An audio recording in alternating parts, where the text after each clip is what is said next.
Kia ora, I'm David Chaston with 90 at 9, brought to you by interest.co.nz. This week, get everything you need to know in 90 seconds at 9 o'clock with news. The string of losses and instability is building, just as the RBA and RBNZ meet to review their OCR settings.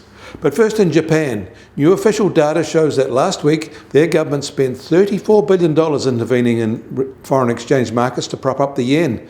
It worked, but it drained 15% of funds that is readily available for these types of interventions.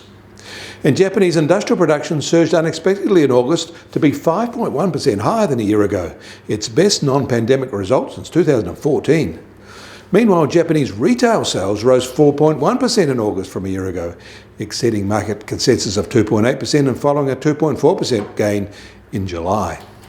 In China, there were PMIs released on Friday. The official factory PMI reports a very slight improvement to a steady state, neither expanding nor contracting. But the private Caixin version has it going the other way, a growing contraction. And the official release also included data for their services sector, and that was negative, falling from a modest expansion in July to no expansion in August. That is the third straight month of a decrease in their services expansion. And in an ominous sign, ocean carriers are cancelling dozens of sailings on the world's busiest routes, including the China to US West Coast, during what is the latest sign of an economic weakness hitting companies as inflation weighs on global trade and consumer spending.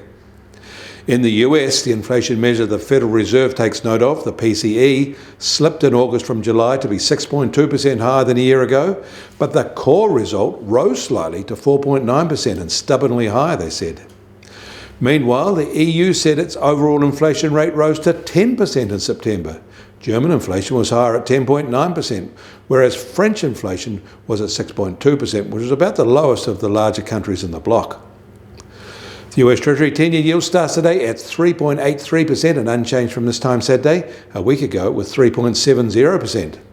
And the price of gold will open today at $1,661 an ounce. This is down $1 from this time on Saturday, but up $20 from this time last week.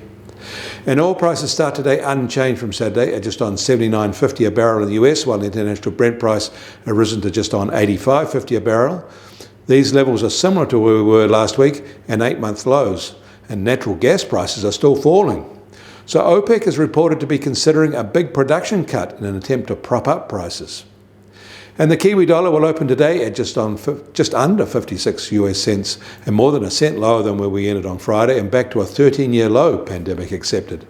Against the Aussie dollar, we're unchanged at 87.7 Australian cents, and against the euro, we're down to 57.5 euro cents.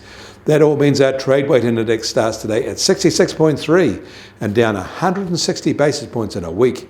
That is an 11-year low, also pandemic accepted. Get more news affecting the economy in New Zealand from interest.co.nz. Kia ora, I'm David Chaston.